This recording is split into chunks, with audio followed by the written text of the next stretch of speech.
आप सबको एक बार फिर से जय यीशु की। प्रभु का धन्यवाद कि हम एक बार फिर उस जगह पे हैं, उस मुकाम पे पहुंचे हैं जहाँ पे आके हम परमेश्वर के उस खुदा के कलाम से कुछ बातों को सीखते हैं, समझने की कोशिश करते हैं।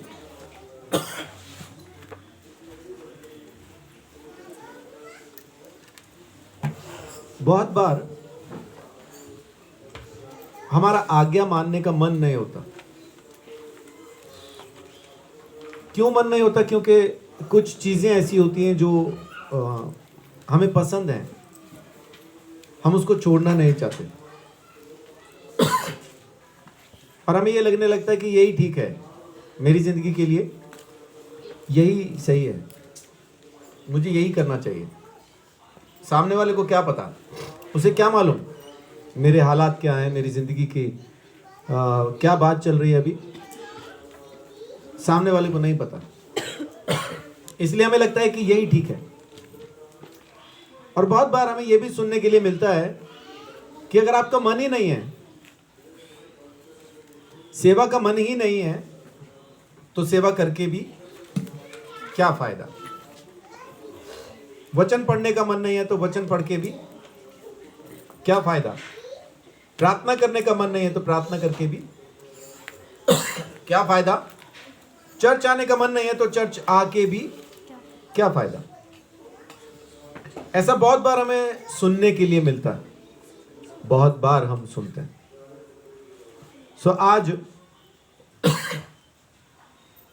जब परमेश्वर ने मुझसे ये बात की कि मैं ये बात कहूं, मुझे समझ में नहीं आ रहा था कैसे शुरू करूं, उसको कैसे आप तक पहुंचाऊं। लेकिन आखिर में परमेश्वर ने हमारी सहायता की कि वो मुझे समझाए, मुझे बताए कि किस तरह से ये बात मैं आप तक पहुंचाऊं। तो आज का जो संदेश है वो है न चाहते हुए भी आज्ञा पालन।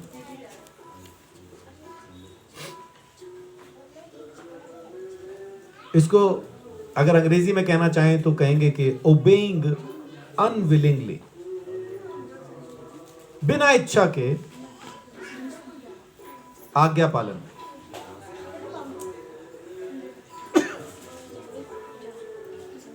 सबसे पहला उदाहरण और सबसे बड़ा उदाहरण इस बात का है मूसा। आप मेरे साथ निकालें निर्गमन की किताब,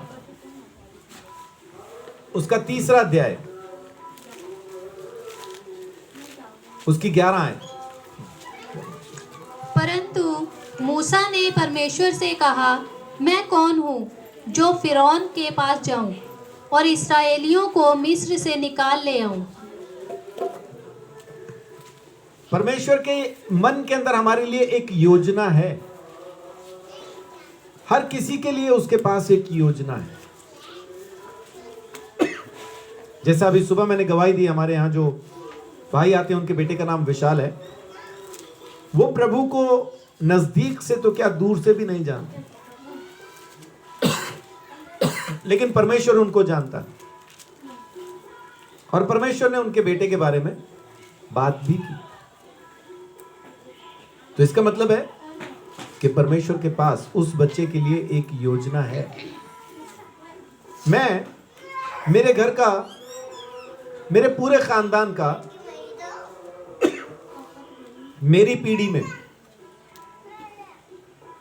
मेरी उम्र के जो उस वक्त बच्चे थे, मेरी पूरे खानदान के अंदर, मेरा दादा परिवार, नाना परिवार, दोनों तरफ से अगर देखा जाए तो मेरी उम्र के जो बच्चे उस वक्त थे, उन सब में सबसे पहला बिगड़ने वाला मैं ही था। सबसे ज्यादा बिगड़ने वाला मैं ही था। मुझे नहीं पता था, लेकिन परमेश्वर की एक योजना, परमेश्वर का एक प्लान मेरी जिंदगी के लिए भी था और आज वो धीरे धीरे प्रकट होता जा रहा है, सामने आता जा रहा है। हम सबकी जिंदगी के लिए एक योजना, एक प्लान है। परमेश्वर के पास एक योजना है। मूसा के लिए भी था। लेकिन कभी कभी हम मूसा की तरह ही बहाने बताते हैं। तो आइए देखते हैं मैच करके एक बार कि मूसा का कौन सा बहाना मेरे साथ मैच कर रहा है। और कहीं भी मैच करे तो उसको आप जरूर एक बार रजिस्टर कीजिएगा, हाँ ये बहाना मेरे साथ मैच करता है, इस वजह से मैं सेवा नहीं करता या नहीं करती हूं। सबसे पहला बहाना उसने क्या लगाया? मैं कौन हूं? मैं कुछ भी नहीं हूं प्रभु, मैं इस योग्य नहीं हूं कि तेरी सेवा कर सकूं। मैं कौन हूं? यही कहा ना उसने 3:11 में, मैं कौन हूं। सबसे पहली बात मूसा जो कहता है वो यही कहता है, आप भी अपने आप को जांचते रहिएगा साथ साथ। कितने लोग यहां पे सेवा के लिए बुलाए गए परमेश्वर के द्वारा? प्रभु का धन्यवाद। जिन्होंने हाथ खड़ा नहीं किया ना, आपके लिए खुशखबरी, बुलाए आप भी गए हैं। आप हाथ खड़ा नहीं करेंगे तो इसका मतलब ये नहीं कि बुलाए नहीं गए। ये खाली पास्टर का काम नहीं है, ये चर्च का काम है।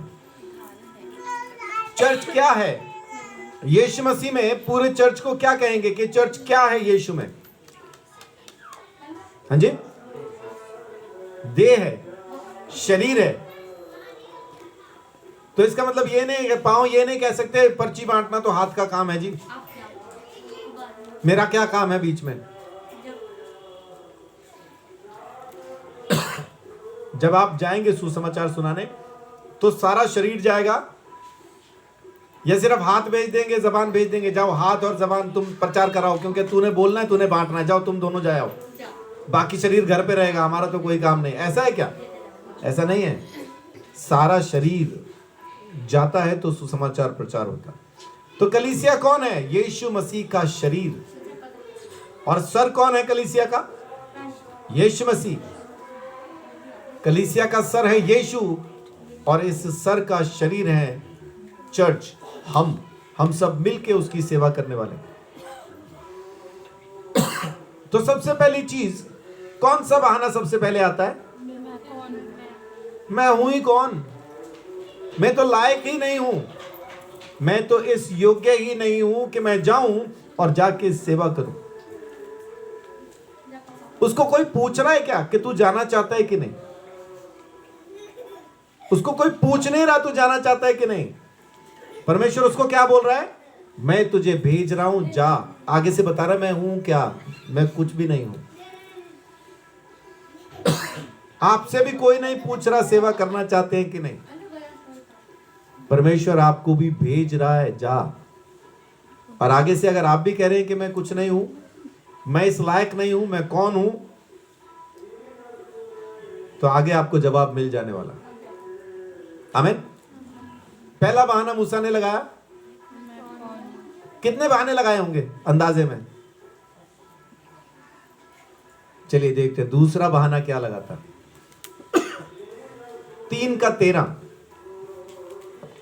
मूसा ने परमेश्वर से कहा, जब मैं इस्राएलियों के पास जाकर उनसे कहूँ, तुम्हारे पितरों ने के परमेश्वर ने मुझे तुम्हारे पास भेजा है, तब यदि वे मुझसे पूछें उसका क्या नाम है, तब मैं उनको क्या बताऊं?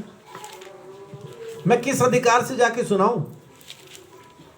मैं कोई सुसमाचार प्रचारक हूं क्या? मैं कोई पास्टर हूं क्या? मैं तो एक विश्वासी हूं, चर्च में आता हूं या आती हूं, बस मैं कैसे जाऊं? मेरे पास क्या अथॉरिटी है? मैं क्या बताऊंगा मुझे किसने भेजा? जमाना पूछता है, जब आप जाते हैं ना सुसमाचार प्रचार करने के लिए, तो वो पूछते हैं किसने भेजा तुझे? तो आमतौर पे क्या जवाब देते हैं हम? मुझे आईपीसी ने भेजा है, मुझे मुक्ति दरबार चर्च ने भेजा है। क्या सच में आईपीसी ने मुझे भेजा है सुसमाचार सुनाने के लिए? आईपीसी बोले तो एक संस्था का नाम, जिसके साथ मैं हूं अभी। क्या उसने भेजा है? आईपीसी ने नहीं भेजा, भेजने वाला मेरा परमेश्वर है। एक पुलिस स्टेशन के अंदर एक पास्टर को रोक रखा था, उनकी बीवी को भी रोका हुआ था, क्योंकि वो लोग सुसमाचार सुना रहे थे। उन्होंने हमें फोन किया, हम 3-4 पास्टर यहां से गए उस पुलिस स्टेशन में। आप लोग जो लोकल हैं आपको पता चल जाएगा, निनेवला गांव के अंदर उनको बिठा रखा था। तो हम पहुंचे निनेवला थाने में, पहुंचे, वहां पे मुलाकात की। तो वो क्या बोलते हैं, जी जो आपके पास चर्च में आना चाहे उनको आने दो, आप क्यों जाके लोगों को बताते हो, क्यों बुलाते हो लोगों को, क्यों कहते हो कि आओ चर्च में, आप ये बंद कर दो। तो वहां पे क्योंकि मैं बैठा था तो इसलिए किसी और की तरफ से जवाब ना आता देख के फिर मैंने जवाब दिया, क्योंकि वो सिख बैकग्राउंड से थे वो लोग, उस गांव का लंबरदार था वो, जिसने रोक रखा था उनको, जिसने थाने में बिठाया था उनको। तो मैंने उनको पूछा कि आप कौन से गुरु को मानते हैं, तो जिस गुरु को आप मानते हैं वो जो आपको कहे क्या आप उसको करोगे कि नहीं करोगे? कह रहे जी गुरु मानते हैं तो करेंगे। मैं कहा फिर हम यीशु को अपना गुरु भी मानते हैं, मुक्तिदाता भी मानते हैं, खुदा का बेटा भी और खुदा भी मानते हैं। उसने हमें कहा है जाओ जाके सुसमाचार सुनाओ, इसलिए सुनाएंगे तो जरूर, क्योंकि हम भेजे हुए परमेश्वर के हैं, इंसान के भेजे नहीं। इंसान भेजता, आप डराते, हम डर जाते। परमेश्वर ने भेजा है, आप डराते हो, हम डरते नहीं, मर जाते। क्योंकि डर जाना मर जाने से भी बुरा है, मर जाना डर जाने से बेहतर है।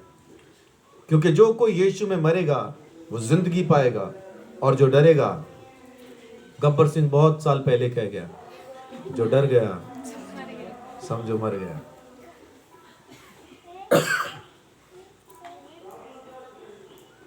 इसलिए जब भी कभी आप जाओ और जाके कोई पूछे आपसे किसने भेजा है, तो उसको सही जवाब दीजिए, मेरे परमेश्वर ने, प्रभु यीशु मसीह ने मुझे ये आज्ञा दी है, जाके सुसमाचार सुना, मेरे प्रभु ने मुझे भेजा, इसलिए मैं आऊंगा तो जरूर। आप मुझे रोक लो।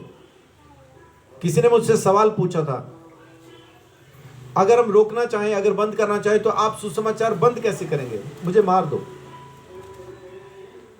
एक ही तरीका है, मार दो मुझे, सुसमाचार मेरे द्वारा बंद हो जाएगा। जमीन पे बंद हो जाएगा इसकी कोई गारंटी नहीं, क्योंकि यीशु मसीह के जमाने से लेकर आज तक उसके लोगों को लोग मारते रहे, और जितना मारा सुसमाचार उतना ही फैला। आज की तारीख में पूरी दुनिया के अंदर प्रभु यीशु मसीह के चेलों की संख्या 80% है पूरी दुनिया में। तो जितना मारा उतना फैला। मूसा की तरह हम भी तो नहीं कह रहे। अगर वो मुझे पूछेंगे किसने भेजा है तो क्या कहूंगा? अगर वो मुझे नाम पूछेंगे किसने भेजा तो क्या कहूंगा? आपके पास जवाब है, परमेश्वर ने। मूसा के पास भी जवाब था, परमेश्वर ने भेजा, वो खुद ही पूछ रहे। क्या कहूंगा? किस अधिकार से आया हूं? वो कौन सा अधिकार मेरे पास है कि मैं सुसमाचार सुना रहा हूं? ये दूसरा बहाना है। तीसरा, 4:1 में, तब मूसा ने उत्तर दिया, वे मेरा विश्वास नहीं करेंगे और ना मेरी सुनेंगे, वरन कहेंगे यहोवा ने तुझको दर्शन नहीं दिया। नहीं, यहोवा ने तुझको दर्शन नहीं दिया। नहीं दिया, नहीं दिया। क्या बोल रहा है? मेरी कौन सुनेगा? हम में से कुछ लोगों ने ये बहाना दिया होगा, और नहीं जी कोई नहीं सुनता, मेरी कोई नहीं सुनता, मेरी कोई नहीं सुनता, मेरे मोहल्ले में तो कोई नहीं सुनता, जिनके पास जाओ वो भी नहीं सुनते। लोग नहीं सुनते, नहीं सुनते, नहीं सुनते, ये बहाना हमने बहुत बार परमेश्वर के सामने दिया होगा। मूसा भी कह रहा है वो नहीं मानेंगे, मेरी नहीं सुनेंगे, यहां तक कि वो ये भी नहीं मानेंगे कि तूने मुझे दर्शन दिया, वो नहीं मानेंगे। चलिए, यीशु मसीह ने मुझे दर्शन दिया। मैंने आप लोगों को बताया अगर आप लोग नहीं मानते तो इसका मतलब यह है क्या कि सच में यीशु ने मुझे दर्शन नहीं दिया? इसका मतलब यह नहीं कि यीशु ने मुझे दर्शन नहीं दिया, उसने दर्शन तो मुझे दिया है। आप मानो आप न मानो, मेरा काम आपको मनवाने का नहीं है, मेरा काम आपको बताने का है। आपने सुना, मैंने सुनाया, आपने नहीं माना, मुझे क्या दिक्कत है? मैं किसी दूसरे को बताऊंगा, किसी तीसरे को बताऊंगा, किसी चौथे को बताऊंगा तो जरूर, क्योंकि उस परमेश्वर ने मुझे भेजा है यही बताने के लिए। लेकिन जो कोई सुन के मान ले, फिर अब क्या करें? जैसे उसको छोड़ दिया जिसने नहीं माना, वैसे क्या इसको भी छोड़ दें जिसने मान लिया? उसके लिए क्या करें? जिसने आपकी बात को सुन के मान लिया है, अब आपके लिए जरूरी हो जाता है, जिम्मेदारी हो जाती है अब आपकी, कि अब आप उसको और अच्छे से यीशु के बारे में बताएं, सिखाएं, समझाएं। उसके हर एक सवाल का जवाब आपके पास होना चाहिए। ये खाली चर्च में इकट्ठे होकर आराधना करना हो गया, बस उतना ही, वो काफी नहीं है। यीशु मसीह को जानने का मतलब है कि मैं दूसरों तक उसको पहुंचाता हूं, दूसरों को जाके बताता हूं कि यीशु मसीह ने मेरे लिए क्या किया। अभी कितने बहाने बना चुका वो? मेरा ख्याल काफी है, अब और तो बहाने नहीं बताने चाहिए उसको, लेकिन अभी हटा नहीं है, एक और बहाना है उसके पास। 4:10 में देखिए, मूसा ने यहोवा से कहा, हे मेरे प्रभु, मैं बोलने में निपुण नहीं, ना तो पहले था और ना जब से तू अपने दास से बातें करने लगा। मैं तो मुंह और जीभ का भद्दा हूँ। बहुत से लोगों के अंदर क्या चीज है? मुझ में तो कोई टैलेंट नहीं, मुझ में टैलेंट ही नहीं है, मुझे बोलना नहीं आता, मुझे गाना नहीं आता, मुझे प्रचार करना नहीं आता, मैं लोगों से बात नहीं कर पाता हूँ, बात करता हूँ तो अटक जाता हूँ, कंफ्यूज हो जाता हूँ, हिंदी की पंजाबी हो जाती है, पंजाबी की हिंदी हो जाती है, इंग्लिश बोलते बोलते उर्दू निकल जाती है। क्या करूं समझ में नहीं आता। बाकी सब तो पढ़े लिखे हैं ना, बाकी सबको तो बोलना आता है ना। अरे देखो, वो भी तो सुसमाचार सुनाता है, हाँ वो तो सुना सकता है, क्यों? उसको गाना आता है। मतलब क्या? मूसा भी कह रहे हैं मुझे बोलना नहीं आता, बोलने में भद्दा हूं। अब या तो वो हकलाता होगा या तुतलाता होगा, है ना, अटक जाता होगा बात करते करते, कुछ तो ऐसा होगा उसकी जबान का, है ना। हकला के अगर बोलता होगा तो कैसे बोलेगा जाके? फिरौन, मेरे खुदा ने मुझे भेजा है, मेरे लोगों को यहां से जाने दे, नहीं तो मेरा खुदा तलवार से मारेगा, है ना। उसको ऐसा लगता होगा, अगर अटकता होगा, हकला होगा। और अगर तोतला होगा तो फिलौन, मेरे खुदा ने मुझे भेजा है, मेरे लोगों को जाने दे, नहीं तो तलवार से मारेगा। कैसा भी कहो, संदेश परमेश्वर का है। आप जो कह रहे हैं वो सच है, आप किस तरह से कह रहे हैं उससे फर्क नहीं पड़ता। फर्क पड़ता है इस बात से आप कह क्या रहे हैं।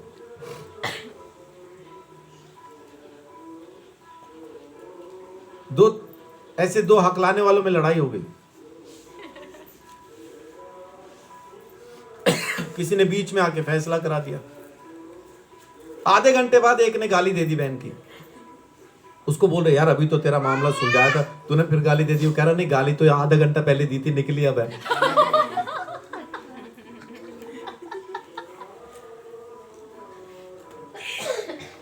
हकलाने में अटक गई ना वो अंदर।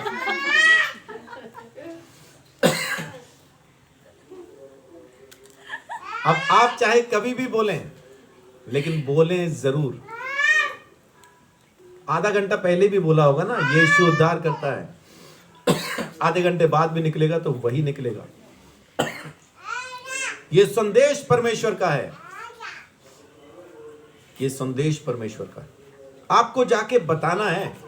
अपना टैलेंट पे विश्वास न करें।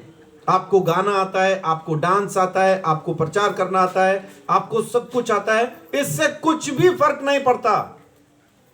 अगर आपको सिर्फ ये आता ना कि आप परमेश्वर से सुन सकते हैं, आपको परमेश्वर से सुनना और परमेश्वर की बात को कहना आता है, उतना ही काफी। अब परमेश्वर ने बोला दिक्कत नहीं, मेरे सिवाय कौन है जो ऐसा बना सकता है। अब जब सारे बहाने फेल हो गए, पहला बहाना मैं तो इस लायक नहीं हूं, मैं कौन हूं, है ना, और दूसरा बहाना किस अधिकार से जाऊं कि किसने कैसे जाके कहूं मुझे भेजा है, किसने भेजा है पूछेंगे, मानेंगे नहीं। खुद ही बोल रहा है, वो मुझे पूछेंगे किसने भेजा, जब मैं कहूंगा परमेश्वर ने तो मानेंगे नहीं, सारी बात खुद ही कह रहा है वो। तीसरा बहाना क्या बोलता है, कोई करेगा नहीं, मेरा कोई विश्वास नहीं करेगा, मेरी कोई मानेगा नहीं, मेरी कोई सुनेगा नहीं। और चौथा क्या कहता है, मुझे बोलना ही नहीं। मेरे पास कोई टैलेंट नहीं, मुझे कहना ही नहीं आता, जो तूने कहा मैं कह नहीं पाऊंगा। परमेश्वर ने जब सारी बातों का जवाब दे दिया तो अब सीधा हो गया, फिर सीधा सीधा बोल रहा है। पांचवी चीज 4:13 में क्या बोल रहा है, सीधा सीधा। उसने कहा, हे मेरे प्रभु, कृपया किसी और को तू भेज। मैं नहीं जा रहा, मैं नहीं जा रहा, किसी और को भेज दे, मैं जा ही नहीं सकता। अब खुदा को गुस्सा आ जाता, सब कुछ करके मैं दे रहा हूं, फिर भी कह रहा नहीं जा सकता। क्या हम भी उसी में से एक हैं? अब यहां मुझे बताएं, क्या मूसा सच में आज्ञा मानना चाहता है? जो बन पड़ रहा है बहाना दे रहा है, एक बहाना, दो बहाना, तीन बहाना, चार बहाना, कोई बहाना ना चला तो पांचवी बार में सीधा सीधा कह रहा है किसी और को भेज दे। ऐसे लोगों के साथ क्या परमेश्वर सच में काम करना चाहता है? जो जा ही नहीं रहे, जाना ही नहीं चाहते, बहाना बताते हैं, किसी दूसरे को भेज दे बोलते हैं। क्या सच में खुदा उनके साथ काम करना चाहता है? कमाल की चीज क्या है कि मूसा इकलौता ऐसा बाइबल के अंदर शख्स है जिसके साथ परमेश्वर ने दोस्त के जैसा बैठ के बात की। सबसे ज्यादा जिसको दर्शन दिए वो मूसा है, सबसे ज्यादा जिसके साथ बात हुई वो मूसा है, सबसे ज्यादा जिसने सामर्थ्य के काम दिखाए मूसा है, सबसे ज्यादा जिसने चमत्कार दिखाए मूसा है। परमेश्वर की योजना आपके बहानों से कहीं बड़ी है। आप आज्ञा नहीं मानना चाहते क्योंकि आपको लगता है मैं योग्य नहीं, मैं क्या कहूंगा किसने भेजा है, कोई तो सुनेगा नहीं मेरी, मेरे पास क्या गुण है जाके मैं उनको दिखा दूं, किसी और को भेज दे। परमेश्वर कह रहा है जाएगा तो तू ही, उठ खड़ा हो, पहुंच जाना तो तुझे ही है। चाहे तेरी टांग टूटी हो, चाहे तेरी कमर की हड्डी में लचक आ गई हो, चाहे तेरे पेट में खराबी हो, चाहे तुझे बोलना ना आता हो, चाहे तुझे ये ना पता हो कि कब किसके साथ किस तरह से बात करनी है, हद दर्जे का बदतमीज हो, तब भी जाएगा तो हम नहीं भेजेंगे मूसा को। अगर मुझसे मूसा ऐसी बात करता मैं भेजता उसको, ओ रहने दे यार, तेरे बस का है ही नहीं, चल छोड़, हट, किसी और को पकड़ लेंगे। लेकिन परमेश्वर ने उसको नहीं छोड़ा, आपको भी नहीं छोड़ता। आज्ञा नहीं मानी तो क्या हुआ? परमेश्वर की योजना है उसकी जिंदगी में। और बहुत बार सुनने के लिए क्या मिलता है, नहीं नहीं, अगर आप आज्ञा नहीं मानोगे ना, परमेश्वर की योजना आपकी जिंदगी में खत्म हो जाएगी। योजना खत्म नहीं होती, साल ज्यादा लगते हैं।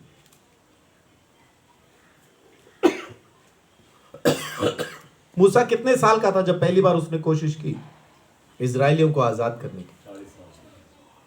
40 साल का। तब कैसा था मूसा? तब कहता था मैं योग्य नहीं हूं, मेरे में टैलेंट नहीं है, मुझे कुछ नहीं आता। तब कहता था ऐसा? तब क्या कहता था? मेरे जैसा है ही कोई नहीं। मिस्री को मारा, वो मर ही गया, डर तो नहीं लगा, रेत में दफना दिया, दिक्कत ही कोई नहीं। वो अगले दिन जब इजरायली आपस में लड़ रहे थे, तब जब जाके बीच में बीच बचाव करने लगा, तो फिर एक इजरायली बोल पड़ा जैसा मिस्री को मारा मुझे भी मारेगा क्या? तब इसको लगा ओ बात तो फैल गई, मुर्दा रेत में से निकल आया, भागा। कितने साल लगे नम्र होने के लिए, परमेश्वर की आवाज सुनने के लिए? कितने साल लगे? फिर 40, अभी 80 का है। वो जो 40 का घमंड से भरा हुआ मूसा था, 80 साल के बाद अब कैसा है? मैं कुछ नहीं, मैं जीरो हूं। उतना नम्र, उतना दीन हो गया कि उसको लगने लगा मुझसे बेहतर सब हैं, मैं कुछ नहीं हूं। लेकिन जब परमेश्वर ने भेजा, उसके बाद भी उसके अंदर यह घमंड नहीं आया कि मेरे जैसा कोई नहीं। आज की तारीख में बहुत से पास्टर्स के अंदर यह बात है।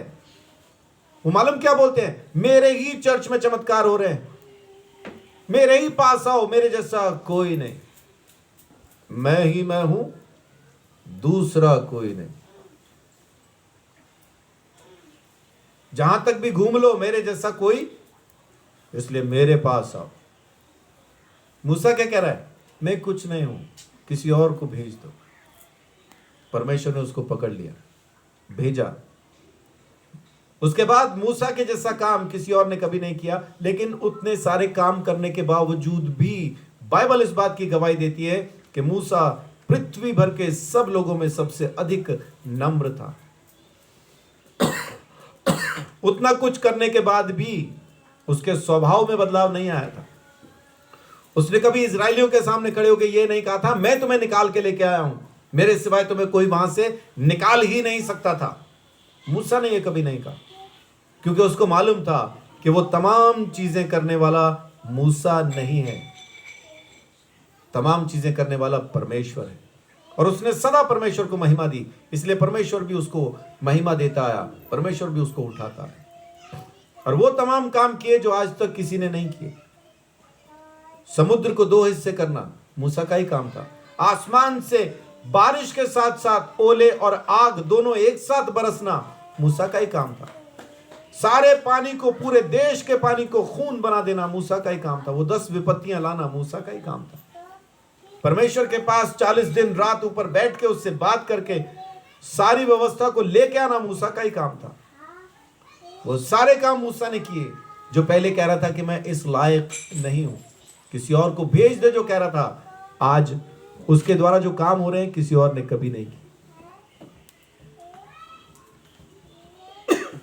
छुटकारा मूसा के द्वारा ही हुआ। इजरायली लोग मूसा के द्वारा ही निकल के आए।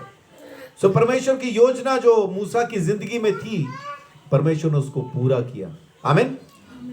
कुछ उदाहरण मैं आपके साथ जल्दी से शेयर करता हूं इन्हीं बातों को लेके। याकूब, उत्पत्ति 29 उसका 25। याकूब की शादी हुई किसके साथ? याकूब की शादी हुई लिया के साथ। और याकूब ने अपनी शादी के लिए 7 साल मेहनत करने का वायदा किया था और 7 साल मेहनत की थी। तो वो किसके लिए मेहनत की थी उसने? राहेल के लिए। लेकिन शादी किससे हुई? लिया से। क्या वो लिया से शादी करके खुश था? पढ़िए 29 का 25। भोर को मालूम हुआ कि यह तो लिया है, इसलिए उसने लाबान से कहा, यह तूने मेरे साथ क्या किया है? मैंने तेरे साथ रहकर जो तेरी सेवा की, तो क्या राहेल के लिए नहीं की? फिर तूने मुझसे क्यों ऐसा छल किया है? क्या अब वो लिया के साथ रहना पसंद करता है? उसको लिया के साथ रहना पसंद नहीं है। लेकिन क्योंकि शादी हो चुकी, शादी भी परमेश्वर की आज्ञा का एक हिस्सा है। उस वक्त में अभी व्यवस्था नहीं आई थी, लेकिन क्योंकि शादी हो चुकी है तो एक व्यवस्था में वो बंध गया था। अब उसको यूं ही छोड़ नहीं सकता था, इसलिए बड़ा दुखी था, बड़ा परेशान था कि तूने ये क्या किया। उस खुदा से कहता है, तूने, लाबान को, अपने मामा को कहता है, तूने मेरे साथ ये क्या किया कि अपनी ये बेटी जिसको मैं पसंद नहीं करता उसको मेरे साथ तूने ब्याह दिया। तो उसके मामा ने कहा दिक्कत नहीं। लाबान ने कहा चिंता ना कर, राहेल भी तेरे साथ ब्याह दी जाएगी, लेकिन तू और 7 साल उसके लिए भी काम करना। मान गया। 14 साल, एक बीवी के लिए 14 साल उसने काम किया। लेकिन इस बीच में 7 साल के बाद उसको एक ऐसी बीवी दे दी गई जिसको वो पसंद नहीं करता था। नापसंद थी जो बीवी, वो दे दी गई। लेकिन ये जो नापसंद थी ना, परमेश्वर के पास उसके लिए एक योजना थी। आमीन।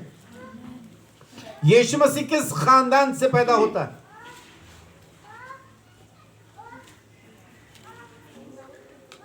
यीशु मसीह कौन से खानदान से? हाँ जी, यहूदा के खानदान से। यहूदा किसका बेटा है? यहूदा किसका बेटा है? 29 का 35 पढ़िए। और फिर वह गर्भवती हुई और उसके एक और पुत्र उत्पन्न हुआ, और उसने कहा अब की बार तो मैं यहोवा का धन्यवाद करूंगी। इसलिए उसका नाम उसने यहूदा रखा।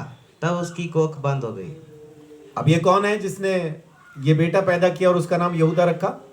ये लिया है। तो लिया की कोख से वो पैदा हुआ जिसके यहां पे यीशु मसीह पैदा होने वाला था। ये पसंद नहीं थी याकूब को, लेकिन क्योंकि शादी हो गई इसलिए जबरदस्ती इसको ये आज्ञा माननी पड़ी, उसको अपनी बीवी करके रखना पड़ा। लेकिन परमेश्वर के पास लिया के लिए एक योजना थी, और उस योजना के तहत उसने अपने मुक्तिदाता, अपने इकलौते बेटे यीशु मसीह नासरी को पैदा किया। यहूदा के खानदान से दाऊद पैदा हुआ, दाऊद के खानदान से यीशु पैदा हुआ।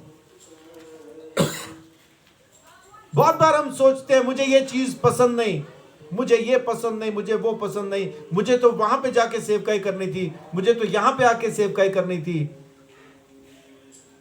अभी मैं आपको ईमानदारी से बताऊं, कोई अगर अपने इलाके का पास्टर यहां पे आके देखे कि हम यहां पे चर्च लगाते हैं, वो मुझे कहेगा पास्टर यहां पे कहां पे चर्च लगाते हो? आपको तो किसी अच्छी जगह, किसी बड़ी जगह पे लगाना चाहिए। लेकिन परमेश्वर की योजना वही जानता। हम यहां पे जो हैं तो उसकी मर्जी के मुताबिक है, अपनी इच्छा से नहीं, किसी कमी की वजह से नहीं, किसी दिक्कत की वजह से नहीं, किसी विरोध की वजह से नहीं, उसकी मर्जी से यहां है, क्योंकि उसने हमें यहां रखा है। इस बात को समझने की जरूरत है। बहुत बार शादी के बाद ये लगने लगता है ये बीवी अच्छी नहीं, ये पति अच्छा नहीं। याकूब को भी लगा ये बीवी, और जिस बीवी को अगले ही दिन, आज शादी हुई, अगले दिन सुबह उसका पति कहते तू तो फालतू में गले बांध दी गई है, तेरे को तो मैं पसंद ही नहीं करता था। कितना अच्छा लगेगा उस बीवी को, है ना? दोनों में प्रेम बढ़ जाएगा। ऐसा ही होगा या क्या होगा? दोनों में झगड़ा बढ़ जाएगा, दोनों में झगड़ा बढ़ जाएगा। लेकिन यहां पे क्या हुआ? लिया खामोश रही, याकूब यहां पे गुस्से में रहा। लेकिन परमेश्वर की योजना ना याकूब को पता थी, ना लिया को पता थी। आज की तारीख में हम जो बाइबल पढ़ते हैं, आज हमें पता है कि परमेश्वर की मर्जी लिया की जिंदगी में क्या थी।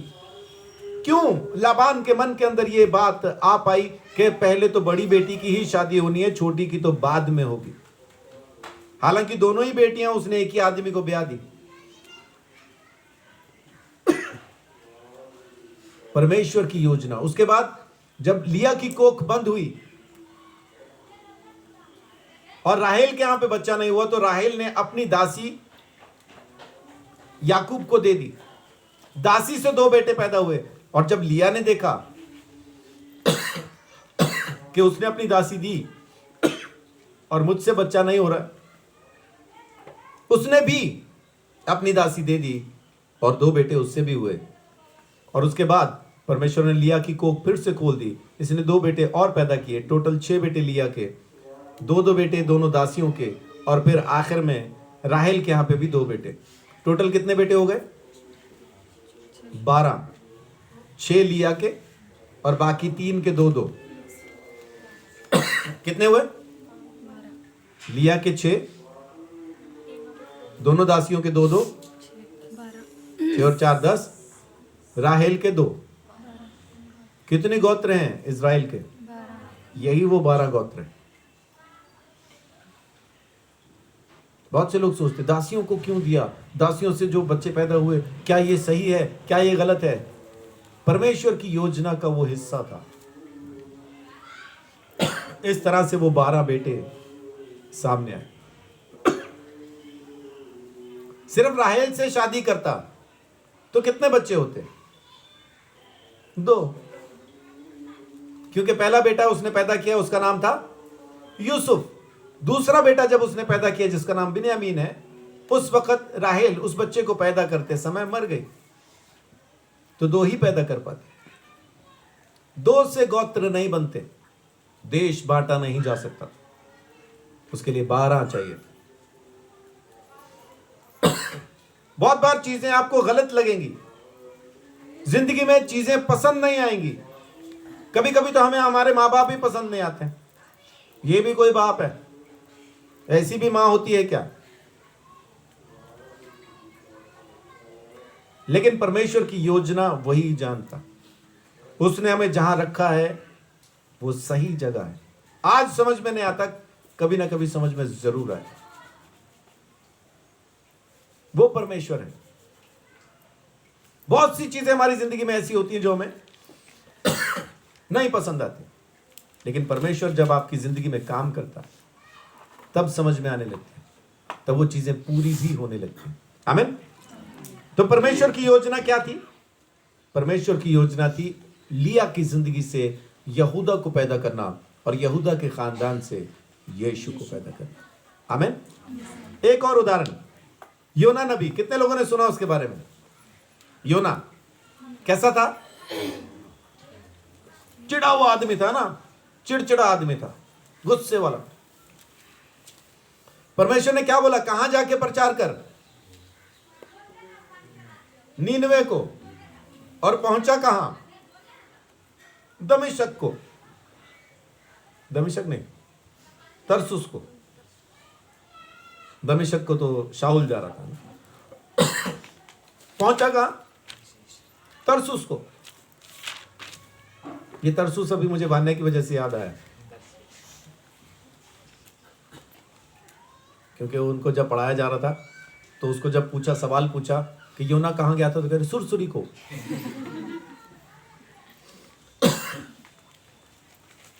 योना देखिए, पहला अध्याय, पहली और दूसरी आयत। यहोवा का यह वचन अमित्ते के पुत्र योना के पास पहुंचा। उठकर उस बड़े नगर नीनवे को जा और उसके विरुद्ध प्रचार कर, क्योंकि उसकी बुराई मेरी दृष्टि में बढ़ गई है। परमेश्वर की आज्ञा क्या है? नीनवे को जा, प्रचार कर, क्योंकि उसकी बुराई जो है मेरी दृष्टि में बढ़ गई है। लेकिन उसने क्या किया? तीसरी आयत में, परंतु योना यहोवा के सम्मुख से तरशीश को भाग जाने के लिए उठा और याफा नगर को जाकर तरशीश जाने वाला एक जहाज पाया और भाड़ा देकर उस पर चढ़ गया कि उनके साथ यहोवा के सम्मुख से तरशीश को चला जाए, तरशीश को भाग जाए। परमेश्वर की आज्ञा क्या है? निनवे को जा, और इसके मन में क्या है? मैं नहीं जा रहा। वो लोग मरे, कल के मरते आज मर जाए, मैं नहीं बचा रहा, मैं सुसमाचार नहीं सुनाऊंगा। आगे की कहानी आप जानते हैं। दौड़ा, जहाज में बैठा, तूफान आया, नीचे पड़ा, सो रहा था, जहाज के नीचे वाली तह में सोया हुआ था जाके। सबने कहा तू पागल है क्या? सब तो मरने को हो रहे, तू यहाँ सो रहा है आराम से। तो उठ के बोल रहा है मेरी वजह से तो तूफान आ रहा है। कह रहे फिर क्या करें? बोल रहा मुझे समुद्र में फेंक दो, तूफान रुक जाएगा। सब मालूम है इसको, पर जाना नहीं चाहता। तूफान, बाहर जहाज पूरा लहरों के अंदर ऐसा डोल रहा है, और नीचे एक शांत मछली साथ साथ जा रही, आने वाला है अभी आएगा। लोगों को पता चल गया परमेश्वर का जन है, उसको फेंक नहीं रहे डर के मारे कि पहले ही तूफान आया हुआ, परमेश्वर के जन को फेंक दिया, कहीं बिजलियां भी ना गिरने लगे। आखिर में पर्चियां डाली, जब सारी पर्चियां डाल दी गई, आखिर में इसी के नाम की पर्ची निकली, इसी को डालो। तो बोल रहे भाई देख हम फेंक रहे हैं, लेकिन परमेश्वर के सामने प्रार्थना करके फेंका कि प्रभु फेंक तो रहे इसको, लेकिन इसका दंड हमारे ऊपर नहीं लेके आना। फेंका, जैसे फेंका मछली ने कैच किया, आ गया, गिरते ही गड़प पेट के अंदर। 3 दिन वहां प्रायश्चित कर रहा है, प्रभु जाऊंगा, नीनवे ही जाऊंगा, यहां से निकाल लो, एक बार निकाल लो, प्रभु सुन लो पुकार, एक बार कर दो बार, नीनवे ही जाऊंगा। 3 दिन प्रार्थना कर रही है और मछली उसको लेके जा रही है, कहां? नीनवे की ओर। मत जा, न जा, मैं पहुंचा के आती हूं। और उसके बाद किनारे पे पहुंच के उसको थूक दिया, उगल दिया, और जब निकला मछली के अंदर से, ओ आ गया नींद में, थैंक यू। प्रचार किया। क्या पूरे मन से प्रचार किया? पूरे मन से प्रचार नहीं किया, लेकिन करना पड़ा, क्योंकि 3 दिन गुजार के आया ना मछली के पेट में, करना पड़ा प्रचार। और उसके बाद पहाड़ी पे बैठ के देख भी रहा है मरेंगे कि नहीं, और राजा ने आज्ञा दे दी, सब मन फिराओ, जानवरों तक का उपवास करवा दिया। परमेश्वर ने उनको माफ कर दिया। गुस्से में आ गया, इसीलिए तो नहीं जा रहा था मैं, क्योंकि मुझे पता था तू इनको नहीं मारेगा, अगर इन्होंने मन फिरा लिया तो इनको छोड़ देगा, इसीलिए नहीं जा रहा था। लेकिन परमेश्वर की योजना 4:11,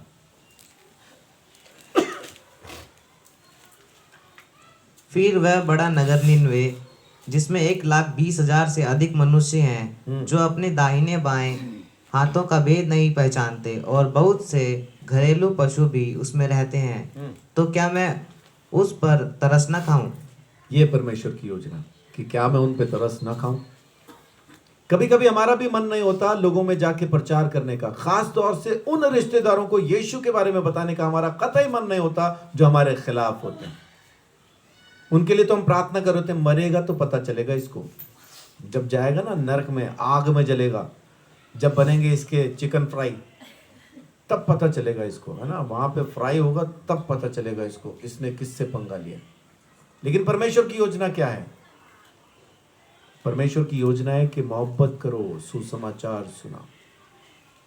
और हम कहते हैं ना ना ऐसे रिश्तेदार तो मर जाने दो, परमेश्वर भी इनको नहीं बचाएगा, छोड़ दो इनको। लेकिन परमेश्वर की योजना कुछ और है। परमेश्वर तरस खाता है उन पे, परमेश्वर उनको बचा लेना चाहता। आमीन।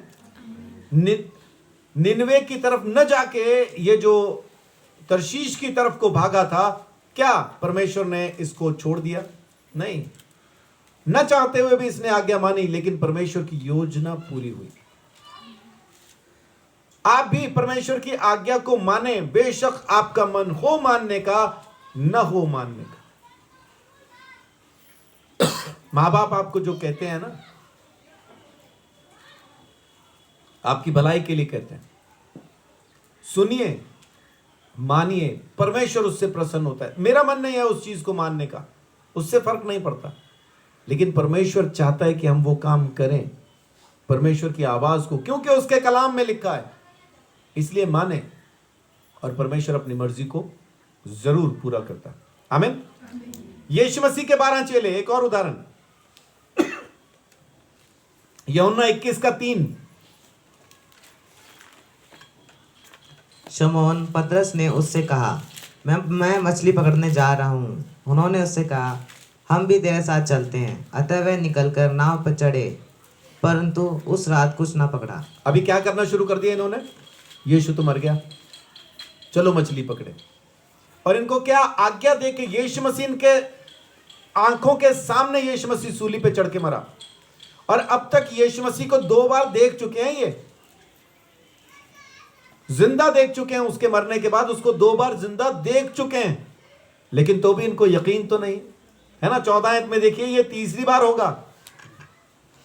यह तीसरी बार है कि यीशु मरों में से जी उठने के बाद चेलों को दिखाई दिया। 2 बार देख चुके हैं यीशु जिंदा है, लेकिन जो आज्ञा यीशु मसीह ने इनको दी थी कि जाओ जाके सुसमाचार सुनाना, मेरे बारे में लोगों को बताना, वो नहीं मान रहे। मछली पकड़ना फिर शुरू कर दिया। ये वो चेले हैं जो यीशु मसीह के साथ रहे थे, जिन्होंने यीशु को सूली पे चढ़ते देखा, मरते देखा, मुर्दों में से जिंदा होते देखा। आज्ञा मानने को तैयार नहीं। अगर हम भी वैसे हैं तो दिक्कत नहीं। हम में से बहुत सारे ऐसे होंगे जो आज्ञा नहीं मानना चाहते, आज्ञा नहीं मानना चाहते। लेकिन यीशु मसीह जमीन पे इंसान बन के आया। क्या कभी यीशु मसीह ने भी ऐसा दिखाया कि मैं आज्ञा नहीं मानना चाहता हूं, ये वाली आज्ञा अगर तू बदल दे तो अच्छा है? क्या यीशु ने भी ऐसा दिखाया?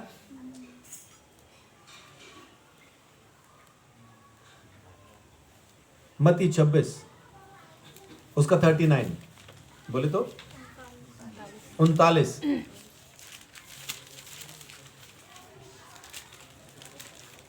फिर वह थोड़ा और आगे बढ़कर मुंह के बल गिरा और यह प्रार्थना की, हे मेरे पिता, यदि हो सके तो यह कटोरा मुझसे टल जाए, तो भी जैसा मैं चाहता हूँ वैसा नहीं, परंतु जैसा तू चाहता है वैसा ही हो। क्या सच में यीशु भी आज्ञा नहीं मानना चाहता था? क्या यीशु भी ऐसा ही हमारे जैसा ही था?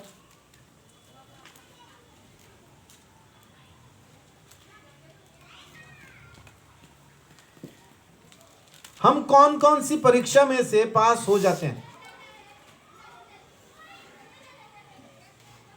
यीशु मसीह के ऊपर वो कौन सी परीक्षा है जो नहीं आई होगी, जो हम पे आती है? या सारी आई हैं? हमसे ज़्यादा आएंगे। सारी आई हैं जो आज की तारीख में हमारे ऊपर आती है। हम में से तो अलग अलग पे आती हैं, उस पे अकेले पे सारी आई। और ये आज्ञा न मानने वाली क्या उस पे नहीं आई होगी?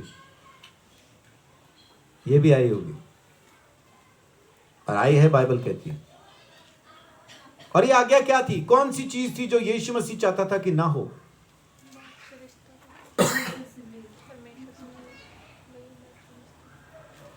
जब वो सूली पे चढ़ के मरने वाला था, तब परमेश्वर उसको छोड़ देने वाला था, त्याग देने वाला था।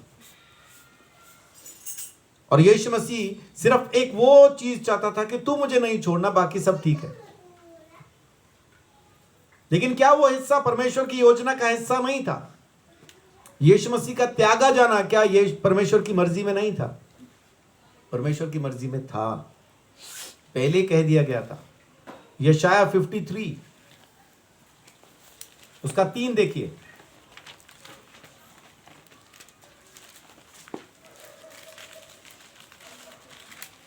वह तुच्छ जाना जाता और मनुष्यों का त्यागा हुआ था।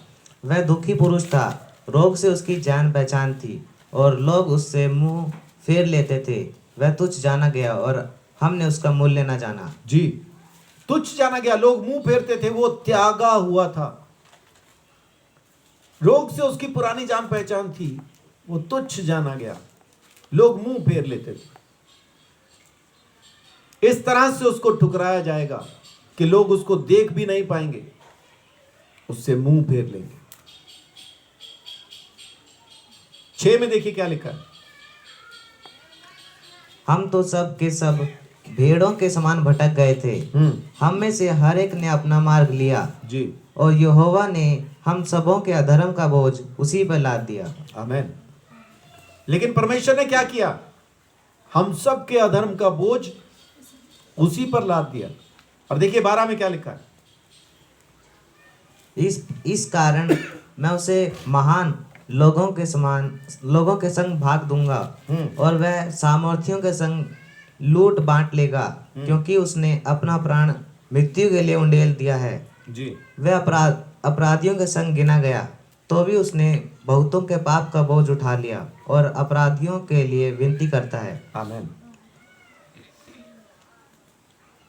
इब्रानियों 5 का 7 में लिखा है, यीशु ने अपनी देह में रहने के दिनों में ऊंचे शब्द से पुकार पुकार कर और आंसू बहा बहा कर उससे जो उसको मृत्यु से बचा सकता था प्रार्थनाएं और विनती की, और भक्ति के कारण उसकी सुनी गई। पुत्र होने पर भी, 8 में लिखा है, पुत्र होने पर भी उसने दुख उठा उठाकर आज्ञा माननी सीखी और सिद्ध बनकर अपने सब आज्ञा मानने वालों के लिए सदा काल के लिए उद्धार का कारण हो गया। आमीन। यीशु मसीह एक ऐसा महायाजक है जो हमारी निर्बलताओं को, दुर्बलताओं को जानता और पहचानता।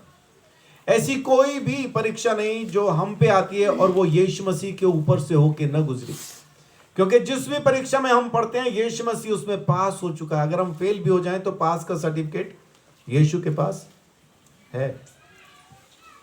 इब्रानियों 4:15 पढ़िए। क्योंकि हमारा ऐसा महायाजक नहीं जो हमारी निर्बलताओं में हमारे साथ दुखी ना हो सके, वरन वह सब बातों में हमारे समान परखा तो गया तो भी निष्पाप निकला। किसके समान? हमारे समान। सब परीक्षाओं में परखा तो गया लेकिन निष्पाप निकला। तो उसके ऊपर ये आज्ञा न मानने वाली, मन से आज्ञा न मानने वाली परीक्षा भी आई, और वो बाइबल में दर्ज भी इसीलिए की गई ताकि हम समझ पाएं कि अगर यीशु मसीह के ऊपर वो आया और हम पे भी आता है कि हम आज्ञा नहीं मानना चाहते तो कोई अलग या बड़ी बात नहीं। यीशु मसीह भी उस परीक्षा में पड़ा लेकिन वो पास हुआ। हम अगर नहीं हो रहे हैं हम भी हो सकते हैं क्योंकि हम यीशु में हैं। आमीन। सो आज मैं आपके साथ यही बात करना चाहता हूं। परमेश्वर आपके साथ यही बात करना चाहता है कि ना चाहते हुए भी, बहुत से लोग कहते हैं जी मन नहीं था प्रार्थना करने का इसलिए प्रार्थना नहीं की,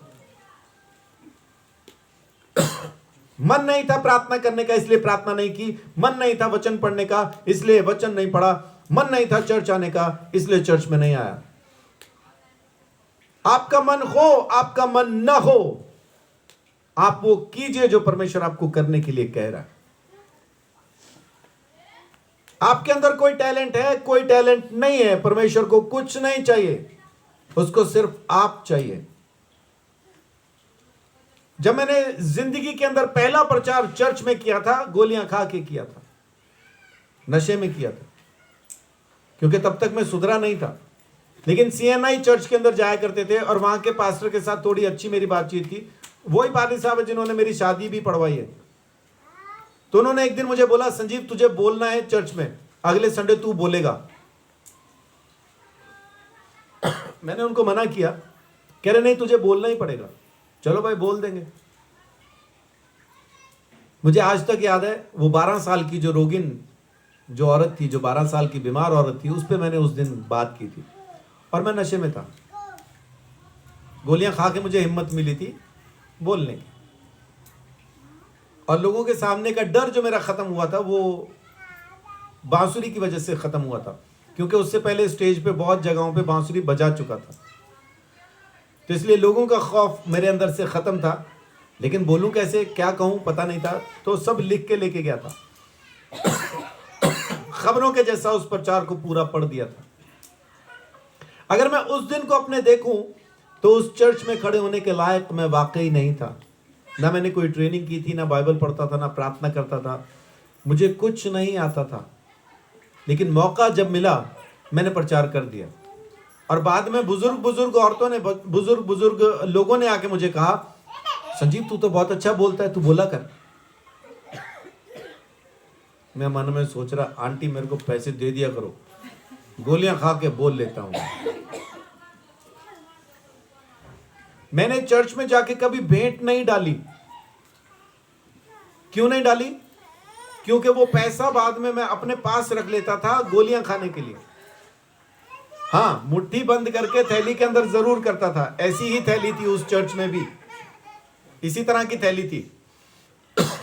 तो मुट्ठी बंद करके, एक अच्छा सिस्टम है ईसाइयों के अंदर, चर्च में एक अच्छा सिस्टम क्या है, मुट्ठी बंद करके अंदर डालो और छोड़ दो। उन दिनों में सिक्के ज्यादा होते थे, तो मैं क्या करता था, ऐसे जब अंदर डालता था, जब मुट्ठी खोलता था तो जान के यूं कपड़े को मार देता था, तो सिक्के खड़कते थे। छनन, मतलब मेरा भी डल गया, डाला कुछ नहीं।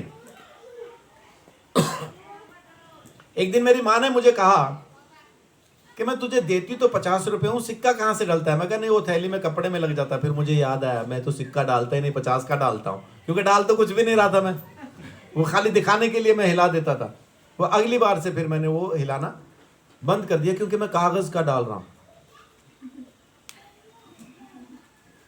मेरे को बाद में समझ आई वो बात। और एक दिन पादरी साहब गिन रहे थे मम्मी के सामने, उसमें से 50 का नोट ही नहीं निकला।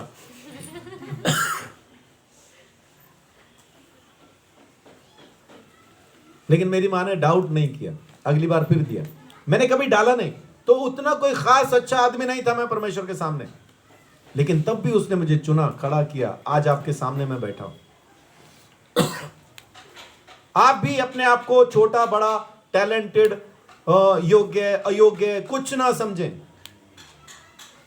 सुसमाचार किसका है? परमेश्वर का। परमेश्वर ने जमीन को क्या सुसमाचार सुनाया? मैं अपना इकलौता बेटा यीशु मसीह तुम्हारे लिए कुर्बान करता हूं, जो कोई इस पर विश्वास करेगा अनंत जीवन पाएगा। यह सुसमाचार परमेश्वर ने सुनाया है। और सुसमाचार सुनाने के बाद खाली सुनाया नहीं, अपने बेटे को भेजा भी, कुर्बान भी किया, मुर्दों में से जिंदा भी किया, अपने पास वापस बुला भी लिया, फिर दोबारा भेजेगा भी। उसी परमेश्वर ने आपको चुन के खड़ा किया है कि आप भी उसकी आज्ञाओं में रह के ये काम करें। तो सुसमाचार आपका नहीं है, आपने नहीं सुनाना है, ये परमेश्वर का सुसमाचार है, आपने लोगों तक पहुंचाना है। तो जैसे आप दूसरों की बातें दूसरों तक पहुंचाते हैं, उसमें आप सोचते हैं कि मेरा टैलेंट नहीं है। नहीं जी, मैं तो चुगली नहीं कर सकता, क्यों? मेरे में टैलेंट ही नहीं है। ऐसा सोचा कभी? किसी दूसरे की निंदा नहीं करूंगा, क्यों? मेरी कौन सुनता है। वो विश्वास नहीं करेंगे, वो मुझे पूछेंगे किसने भेजा। कभी सोचते चुगली से पहले? चुगली से पहले नहीं सोचते। दे तेरे की डाउनलोड कर देते पूरी फाइल।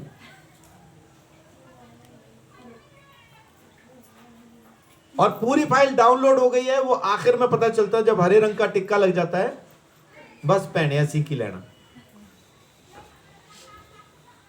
है ना। आखिर में जब कहते हैं ना चलो छोड़ो हमने क्या लेना, इसका मतलब है पूरी फाइल डाउनलोड हो गई, इसके आगे और कुछ बाकी नहीं है। जब आपको चुगली सुनाने के लिए ना टैलेंट चाहिए, ना कोई अथॉरिटी चाहिए, ना किसी के सामने आपको ये डाउट है कि मेरी नहीं मानेंगे, जब चुगली के लिए उतना कॉन्फिडेंस आपके अंदर है, तो ये तो सुसमाचार परमेश्वर का है। इसके लिए भी आपके अंदर टैलेंट होना चाहिए, इसके अंदर भी आपके अंदर वो कॉन्फिडेंस होना चाहिए। आप जाएं, जाके सुनाएं, लोग सुने ना सुने उससे फर्क नहीं पड़ता। आपका काम है परमेश्वर की आज्ञा को मानना। और परमेश्वर की आज्ञा को आप कब नहीं मानते? जब आपसे कोई आपकी मनपसंद चीज छूटती हो, आपको छोड़ना पड़ रहा हो ये जो आपको बहुत पसंद है आज्ञा मानने के लिए, तो आप न चाहते हुए भी आज्ञा मानिए। परमेश्वर आपको न चाहते हुए भी, यानी आपके आज्ञा न मानने की इच्छा के बावजूद भी आपको बरकत देगा, क्योंकि आपने उसकी सुन के उसको मान लिया। यीशु मसीह ने एक उदाहरण दिया। एक किसान के 2 बेटे, बड़े के पास गया, जाके कहता है जा बेटा दाख की बारी में काम कर। वो कहता है जी पिताजी, अभी गया, पहुंच गया समझो, और जाता नहीं। दूसरा छोटे के पास जाके बोलता है तू भी जा, जाके दाख की बारी में काम कर। वो क्या बोलता है? मैं नहीं जा रहा, किसी और को भेज दे, मैं नहीं जा रहा। लेकिन बाप के जाने के बाद मन में पछता है, पापा आए थे मेरे को कह के गए, चल एक बार जा ही आता हूं। तो वो जो बड़ा जिसने कहा हाँ जी पिताजी अभी जा रहा हूं और गया नहीं, दूसरा जो कहता है मैं नहीं जा रहा लेकिन बाद में चला गया, दोनों में से अच्छा और आज्ञाकारी कौन है? चला गया। अब जो गया है मन से गया है क्या? नहीं, लेकिन फिर भी अच्छा कौन है? जो गया। तो आप ये हांजी वाले अच्छे ना बने, ये नाजी वाले अच्छे बन जाए। आपके मन में न भी हो तब भी आज्ञाओं को मानिए। आप हो सकता है किसी ऐसे काम में हो जिसको करने से आपको मन में शांति मिलती हो, अच्छा लगता हो, आपको बहुत पसंद आता हो, उसको छोड़ देना आपके लिए मर जाने से भी बदतर है। इससे अच्छा तो मर जाए, अगर यही काम छोड़ना पड़ेगा तो मर जाए तो ठीक है। लेकिन परमेश्वर क्या कहता है? न चाहते हुए भी उस काम को छोड़ दे, मैं तुझे बरकत दूंगा, मैं तुझे इस्तेमाल करूंगा, क्योंकि मेरे पास तेरे लिए एक योजना है। मूसा ने मना किया, परमेश्वर के पास मूसा के लिए योजना थी, और क्या कमाल योजना थी। बाद में हम पढ़ते बाइबल के अंदर, उसके जैसा कोई दूसरा नहीं हुआ। याकूब को लिया पसंद नहीं थी, लेकिन लिया के अंदर, लिया के द्वारा परमेश्वर के पास एक योजना थी यहूदा को पैदा करने की, और यहूदा के द्वारा यीशु मसीह आया और उसके द्वारा हमें उद्धार मिला। क्या कमाल की योजना पूरी हुई। योना नबी जाना नहीं चाहता था निनवे को, तरशीश को भाग जाना चाहता था, लेकिन परमेश्वर ने 1,20,000 लोगों को 3 दिन के प्रचार से बचा लिया। आमीन। आपका एक प्रचार 1,20,000 लोगों को बचा सकता है। क्या कभी सोचा आपने? वो पूरे शहर के अंदर 3 दिन घूमा और उसने प्रचार किया, और 3 दिन के अंदर 1,20,000 लोग बच गए। हमारे द्वारा कितने बचे हैं? 1-1.5 तो बचा होगा। इसके आगे लाख भी लग जाएंगे, करोड़ भी लग जाएंगे। आप निकलिए तो सही, परमेश्वर की आज्ञाओं को न चाहते हुए भी मानिए तो सही, जैसा योना ने मानी। परमेश्वर आपकी जिंदगी में एक योजना रखता है, जरूर पूरी करेगा। आमीन। 12 चेले है ना, पक्के विश्वासी, यीशु को देख के बोल रहे भूत है। औरतों ने आके कहा यीशु जिंदा हो गया। कह रहे पागल है क्या तू, जो मरता है कभी जिंदा होता है क्या? इतने पक्के विश्वासी थे, उनको पक्का विश्वास था यीशु मर गया, अब उठेगा नहीं। यीशु मसीह ने 2 बार दर्शन दे दिए उनको, जिंदा होने के बाद 2 बार मिल चुका है। तब भी पतरस क्या बोल रहा है? मच्छी पकड़ने जा रहे, चल रहे क्या? सारे बोल रहे हैं हाँ चल रहे हैं। और सुसमाचार, कौन सा सुसमाचार? वो तो मर गया ना, बात खत्म हुई। इतने मजबूत विश्वासी कमरे के अंदर बैठे हैं, यीशु मसीह उनके पास पहुंच गया। वहां पे थोमा क्या कह रहा है? जख्म में उंगली डाल के देखूंगा पहले, तब मानूंगा। यीशु मसीह ने हाथ आगे कर दिए, और ये दूसरी बार था, दूसरे दर्शन में ये हुआ था। उंगली डाल के देख ले बोल दिया, लेकिन उसके बावजूद भी मछली पकड़ने चल दिए। अविश्वास के भरे हुए हैं, आज्ञा नहीं मानना चाहते, लेकिन आखिर में परमेश्वर ने, प्रभु यीशु मसीह ने उनको क्या कहा? जाओ सारी सृष्टि में प्रचार करो। ये करेंगे प्रचार जिनको खुद विश्वास नहीं कि यीशु मुर्दों में से जी उठा है, लेकिन उन्हीं को भेजा। और आज तमाम दुनिया इन्हीं 12 चेलों के द्वारा प्रभु यीशु मसीह में आ गई। आमीन। खुद यीशु मसीह ये प्रार्थना करता है कि ये प्याला टल जाए तो अच्छा है, मैं ये करना नहीं चाहता, लेकिन तो भी तेरी मर्जी पूरी हो। यीशु मसीह ने भी न चाहते हुए ये आज्ञा मानी कि तू मुझे छोड़ दे, त्याग दे। यीशु कभी त्यागा जाना नहीं चाहता था, लेकिन अगर वो त्यागा न जाता, हम कभी स्वीकार नहीं हो सकते थे। उसके त्यागे जाने की वजह से ही तो हम स्वीकार हुए हैं। फिर यीशु मसीह ने यह इनकार क्यों किया? क्योंकि जो परीक्षाएं हम पे होके गुजरती हैं, उस पे से होके गुजरना भी जरूरी था। और ये आज्ञा न मानने की परीक्षा हमारी जिंदगी में लगातार बनी है, और ये परीक्षा भी यीशु मसीह के ऊपर से होके गुजरी। अभी हमने पढ़ा ना इब्रानियों 4:15 में, एक बार और पढ़ दीजिए उसको। क्योंकि हमारा ऐसा महायाजक नहीं, क्योंकि हमारा ऐसा महायाजक नहीं जो हमारी निर्बलताओं में हमारे साथ दुखी ना हो सके। जी, जो हमारी निर्बलताओं में हमारे साथ दुखी ना हो सके, ऐसा महायाजक नहीं है जी।